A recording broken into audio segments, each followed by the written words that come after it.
My ex-husband reappears after 8 months, demands custody of our daughter, and claims his wife will press charges if I don't comply. I, 33 female, was married for 8 years to my ex-husband Peter, 39 male, but we got divorced a year ago because he confessed that he'd been having an extramarital affair with his ex-girlfriend from college for about 3 years. I hadn't seen that coming at all because Peter and I had a 4-year-old daughter, so for him to have an affair with his ex even after he had a daughter was unbelievable for me. But it was true, and we ended up getting divorced, and I decided to raise our daughter on my own.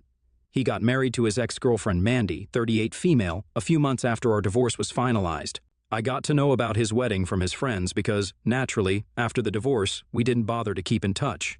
I also managed to get full custody of our daughter, and he only visits her on the weekends under my supervision. But after his wedding, he just stopped visiting at all. I was fine with it because that just meant no more silence while he tried to play with our daughter, and I stayed in the room, trying my best not to kick him out. He'd visited a few weekends while we were getting divorced, and I'd let him because our daughter seemed to like being with him. But once he stopped, I didn't bother to reach back out again. It's been close to a year since our divorce was finalized, and the last time I saw him was 8 months ago, if I'm not mistaken. Since then, I've been focusing on work and raising my daughter because that's all there is to do for me. But last weekend, Peter showed up at my door without warning, and it was a really intense interaction. When I opened the door to find him there, I thought that he was there to meet our daughter, but he told me that he was there to talk to me. I found that kind of strange, because we'd had nothing to talk about for almost a year now. But nevertheless, I told him to continue. And he told me that his wife Mandy was planning on pressing charges against me if I didn't give them full custody of our daughter soon. She wanted me to hand over my daughter because she felt that as a single mother I wouldn't be able to provide for her as well as they would. In a way, I'd be depriving her of a comfortable childhood on purpose, which is why she felt that those were grounds for her to press charges against me for neglecting my daughter. And so, Peter was at my door asking me to hand over my daughter to them right away. Soon, they'd have the legal procedure completed as well because, according to his wife, I was incapable of raising her on my own. I totally flew off the handle when he said that to me, slammed the door shut in his face, and then told him to get lost unless he wanted me to call the cops on him. I couldn't believe that he'd even thought for a second that he could just come up to me and demand that I give my daughter up after he'd straight up ignored our existence for almost an entire year. I wasn't fazed by whatever Mandy was threatening to do either because it was literally baseless. She couldn't just press charges against me for neglecting my daughter only because I was a single mother. That's just ridiculous. I wasn't scared of that, but I was scared of Peter returning and reminding my daughter that he existed once more. It has been hard enough to get her to forget about her dad without telling her the truth, and I just couldn't put her through that once more. I also just didn't like the idea of him having any access to me at all because whatever he said the other day was actually really creepy. The fact that he didn't think there was anything wrong with what he was suggesting was also concerning. So, I decided to move in with my parents for a while until I felt safe enough to go back to living on my own. It would also be convenient because then my nanny would also be able to take a break for a couple of days. And so, 2 days after Peter's reappearance, I moved back in with my parents and have been living with them since then. I didn't hear from Peter after that until 2 weeks back when he showed up at my parents' place as well. He knew that this was the only other place I was likely to be, but now that I had my mom and dad with me, I felt a lot more confident and ready to fight with him. My daughter was fast asleep at the time and was being looked after by my mother in the upstairs room. So no matter how loud I got, she wouldn't be able to hear me, and I was free to say whatever the heck I wanted to. He looked really upset and told me that they weren't going to press charges, they couldn't even if they wanted to. But he still found it unfair that I'd just taken away our daughter's custody forcefully, only because he cheated. He told me the real reason that he'd come back the other day after so long was because both he and Mandy could feel the void that his daughter's absence had left in their lives. Even though she wasn't her bio mom, apparently she'd met my daughter several times while they were still together. Whenever he'd take our daughter out, they'd go and meet Mandy, so they'd begun to think of themselves as parents too. And Mandy believed that she would have made a good stepmom had I given her the chance to prove it, which I didn't. Peter said that it was unfair of me to file for full custody, knowing that it was unlikely that he'd be able to get joint custody since our daughter was still relatively young, and also because he'd been cheating for 3 years before he finally confessed. One of the major reasons he didn't get full custody was because of his job, which happened to be taxing, and he had to work long hours and travel often, which wouldn't leave him with enough time to look after our daughter personally. And I didn't even know Mandy that well, so she wasn't even in the running to get custody regardless of her relationship with Peter. The best arrangement his lawyer could manage for him, legally, was visitation rights, but I don't see how that was my fault exactly. He's the one who messed up his chances of getting joint custody by cheating, because his infidelity did play a huge role in the custody battle. And after his divorce was finalized, he pretty much gave up and let me have full custody, so I honestly don't understand why he's blaming me for any of this. He told me that he just wanted to reconnect with his daughter, and so did Mandy, which is why they were here asking me for another chance. He tried to persuade me to give them another shot at being parents by saying that it would be beneficial for my daughter in the long run. He even said that I'd regret not letting them bond now when, in the future, my daughter would demand an answer as to why she was never allowed to be a part of her father's life. So, to avoid being blamed in the future, Peter wanted me to let them build a proper relationship with my daughter because, despite the infidelity, he insisted that he'd always been a good father, and Mandy was desperate to see her one more time. I didn't know what to say at the time, but I knew for a fact that I didn't feel comfortable letting them be around my daughter because I had zero trust or faith in them on a personal level. My husband had betrayed me and lied to me for 3 whole years. That's not something I've let go of just yet. Mandy had been with him in their lives all along, so for them to ask me to let them be a part of my daughter's life after all that they'd done seemed like a ridiculous idea. I don't know if I did the right thing or not, but once more, I told Peter that it was too late to change the past now. He needed to come to terms with the fact that our daughter wasn't his anymore, because he'd been totally me for the last 8 months of her life. It had been really difficult for me to explain his absence to her, and I wasn't about to do it all over again just because he and his wife wanted to be with her right now. Then I told him to go away again and shut the door. He did go away at the time, but since then, he's been texting me non-stop and trying to persuade me to let them have a shot. He keeps insisting that our daughter needs him just as much as she needs me, and that I'll regret my decision in the future when my daughter resents me for saying no to him in the present. It's gotten to a point where I genuinely don't understand if I'm doing the right thing here or not by keeping them apart. AITA for not letting my ex-husband be a part of our daughter's life after he cheated on me and cut us off for 8 months. Update 1. Okay, so I decided against letting him back into our lives. I was crazy to even be considering it, and I think it was because I was feeling over-emotional since I was seeing him after a really long time. But yeah, not going to happen. I spoke to my parents about what I'd been feeling, and they were vehemently against even speaking to him again because he's just a horrible person who screwed me up and completely ruined any chance I had at happiness in future relationships by lying to me and cheating for 3 freaking years despite being in a relatively happy marriage. It probably wasn't happy enough for him, I suppose.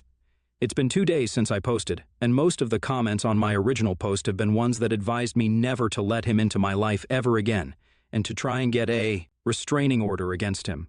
I think that's what I'll do if he shows up again because I don't think he's the kind of guy to give up easily.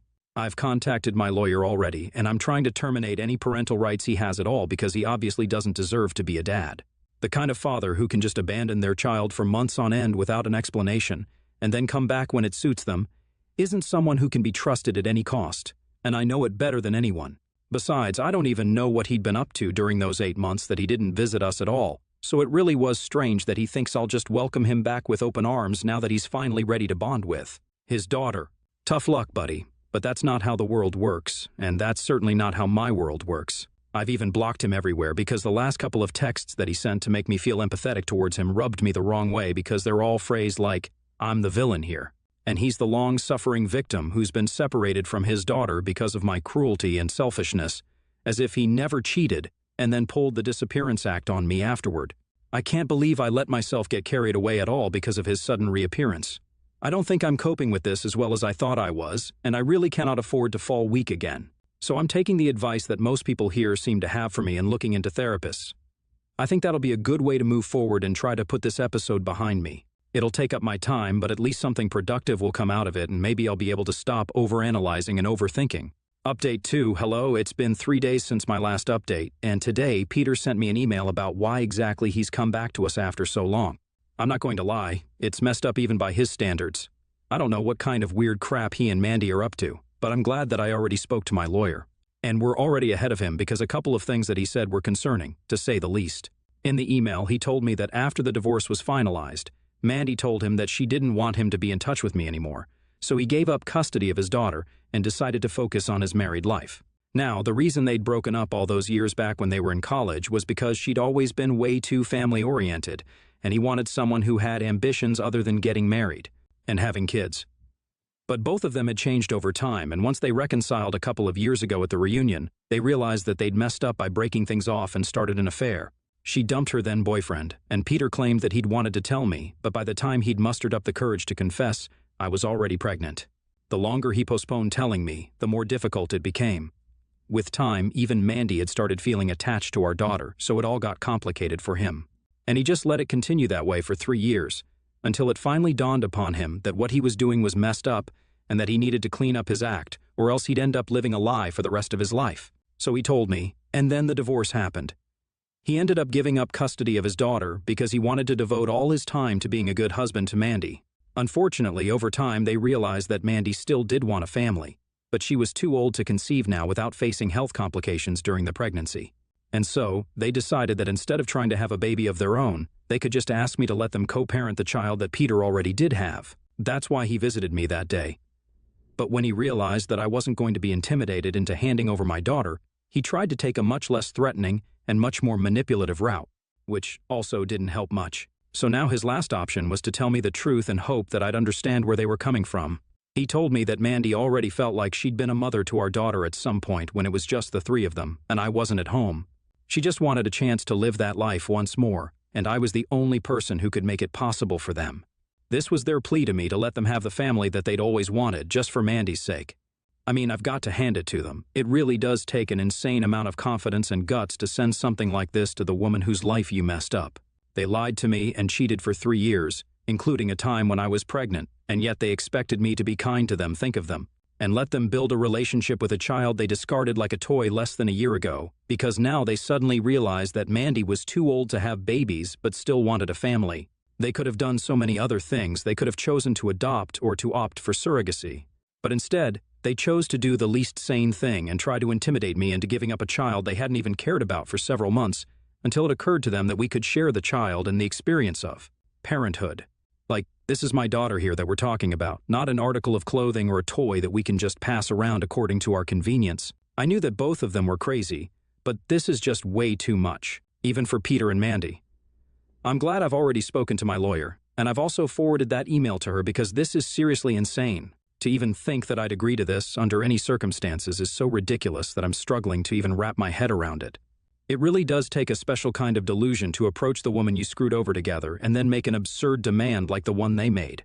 I'm just relieved that my daughter isn't yet old enough to make sense of these things, because I don't think I would have been able to explain this to her, let alone her. I can barely make sense of any of this myself.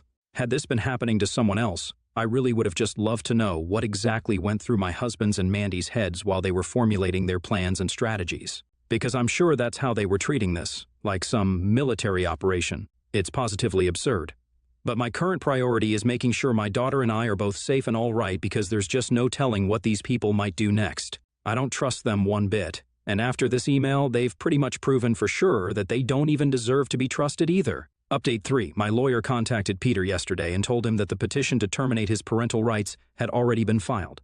He needed to sign it soon, or else it would lead to another custody battle, and that would be unnecessary for everyone involved. Naturally, he didn't take that kindly, and today, a couple of hours back, both Peter and Mandy showed up at my parents' place while I was about to leave for work. I told them that they needed to stay off our property, or else I'd call the police. So they did take several steps back out onto the street, but they were really stubborn. Mandy said to me that what I was doing was going to destroy my daughter's future because everyone knew I wasn't capable of raising her by myself. By being egoistic, I was depriving her of her only chance to have a real family. I can't even put into words how wrong that was on so many levels, and how offensive it was to me personally, because what was that even supposed to mean?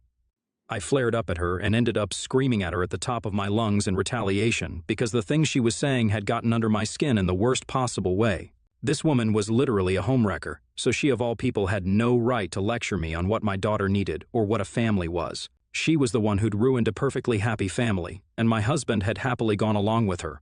But now they were back to try and let them play happy family with my daughter? Even someone in an insane asylum would know how ridiculous that sounds.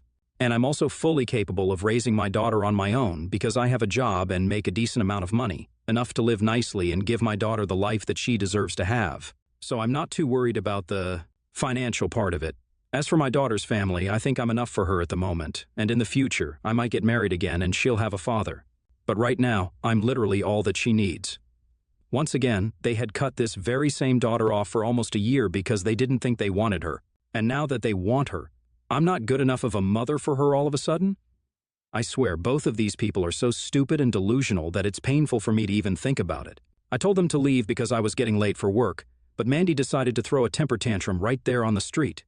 And I'm not even kidding. She actually just sat down on the street and told me that I couldn't leave unless I let her see my daughter once. She said that she wasn't going to move until I gave in to her demands. It was ridiculous, and I asked Peter to move her out, but that fool sat down right beside her. Had I not been in such a foul mood, I probably would have cracked up. But thankfully, when my dad realized how exasperated I was, he decided to finally call the cops and have them removed forcefully. There was not much to do but wait until the cops drove down to our place. Even then, they kept arguing with us and threatening to protest against me because I was depriving my daughter of a happy life on purpose. It was that word deprive that kept triggering me because, as far as I'm concerned, I'm doing my best for my daughter, and I'm sure when she grows up, she'll appreciate the fact that I didn't let her psycho dad take over her upbringing. And who's to say she'll be safe with them anyway? For all I know, they could literally abduct her and be off with her if they felt like it, because I think they've proven that they have no concern for anyone else whatsoever. I told them what I thought of them, but they were still adamant and told me that I was just keeping them apart because I had a personal vendetta against them. Which, again, if someone had been in my place, they probably would have felt the same way. They're the ones who ruined my personal life. So I think it's really fair and reasonable for me to have a personal vendetta against them. The arguing went on for a while until the police showed up and had them taken away. Even then, they refused to act like they regretted their psychotic behavior and continued to threaten me, saying that they'd be back and that they wouldn't let me keep them away from their daughter anymore, which is just disturbing on another level altogether. But I did choose to stay home since I was feeling extra paranoid because of their behavior and also decided to file for a restraining order today itself.